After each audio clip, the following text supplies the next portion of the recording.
لومړی ځل چې ما ته یې ویل دي زه کابل کې اوسېدم د دې کور مورې و او زما مشر ورور احمد صمیم کابل په رشوه فرقه کې عسکر و. نو یوه ورځ مو سره وویل چې باید دی ووینو. نو ولاړو خیرخانې ته کور پیدا کړي، دروازه مو ور وټکوله. بیا د لوړې څه د پاسه یو غږ راوسو راوخېږي په د زینو کې ور وختلو، روغبړ یې وکړئ. بیا هم ځانونه معرفي کړله. نو چې موږ پلانکي زامن نو ډېر ښه فوقالعاده وضعیت یې وکړي. نو کښېنستلو مجلس ورسره شروع کړي. د ده داسې خوږ مجلس و چې په مجلس یې مړېده نه وه. صمیم صاحب د نوي شعر په باره کې پوښتنه ځینې وکړله. هغه وخت دا نوی شعر موډ و. نو بیا ده وویل و دا نوی شعر مؤسس په ایران کې نیما یوشیج دی او په هند کې عظمت الله دی. ممکن دا د اروپایي کلتور څخه دا نوی شعر سلسله راخیستل شوي. اوس افغانستان ته هم دا تاثیرات رسېدلي دي چې بارق شفیعي، سلیمان عایق، محمود فاراني او ځینې نور کسان هم دا شعرونه وایي. نو غرمه شوله، موږ اجازه ځینې اخیستل، ورته وویل چې اجازه ده چې موږ به لاړ ځو، ولې اطلاق نو نه شي ټینګ شو. ډوډۍ به خورئ بیا که ځئ. نو ښه شوروا یې پخ کړې وه، شوروا یې راغله، ډوډۍ مو ورسره وخوړلې، چای مو وڅښلې، لمونځونه وشوله. نو بیا مجلس شروع شو. نو یو بله پوښتنه چې زما پیدېږي هغه د صمیم صاحب لخوا څه، زه خو نو کشر وم، دا 20 کلن ومه.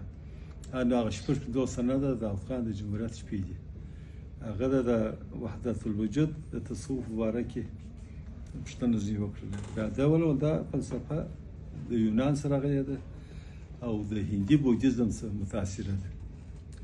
نو بیا د خبرو په پای کې ده وویل ول دا د پلار لیکنې مو چاپ کړئ، دا که چاپ نه شي دا بیا هغسې پاتېږي او ورکېږي. نو مازدیګر شو، اجازه مو ځینې واخیستل. بیا ده وویل ماپښین شو، ول تاسې کښېنئ، اوس حبیبي صاحب او بېنوا صاحب هم راځي، هره جمعه دا مال دی راځي، موږ مجلس سره کوو د ماخستنه پورې. نو تاسې به هغه هم ووینئ. مګر متاسفانه چې زما ورور چون په ریشکور کې عسکر و، بیا ده ورته وویل که زه ناوخته ورشم بیا سزا راکوي، نو زه باید په خپل وخت فرقې ته ورسم. نو رخصت مو ځینې واخیستی. بل وخت بیا دی کندهار ته راغلی و. نو ما یې مېلمستیا ورته جوړه کړله، زموږ کور ته راغی. د ده سره د ده زوی طارق ارشاد هم، د ده زوم مرحوم ډګروال صاحب محمد صادق ورسره و. او زموږ ډېر د هغه وخت فرهنګي ځوانان ورته راوغوښته چې د هغه وخت خلیق صاحب و، محمدیار صاحب و، فتیال صاحب و، بیژان صاحب و، ازبکي بینا و او منابع الهام و خپله صمیم صاحب و. نو وچ و. نو په مجلس شروع شو. محمدیار صاحب په ټیپ کې وچولي و، د مجلس په ټیپ ده منع وکړل چې ټیپ نه وي نو مجلس بیا ښه ازاد کېږي. اخر ټیپ خبرې ټیپ نه شولې، هغسې ازاد ډول مجلس شروع شو. نو د لیکنې د مجلس په ترڅ کې ده وویل ول په تاسې کې دا د پښتون فردوسي په باب دا تحقیق چا کړی دی؟ دوی په تیال وروښاوه. هغه نو بیخي نوی ځوان و، انګول ته راسه راولاړې کړي، بس په دا سر یې مچ کړي، ډېر فارغ شوی ده. ملا باودین الهام یو پوښتنه ځینې وکړله ول د وحدت الوجود په باره کې. زه ورته ته څومره معلومات لرې، هر څومره معلومات شته لرې هغه راته ووایه، نور بیا زه پسې پوره کوم. خو ډېر توضیحات یې په هغه باره کې مو کړل. خلیق صاحب چې د یو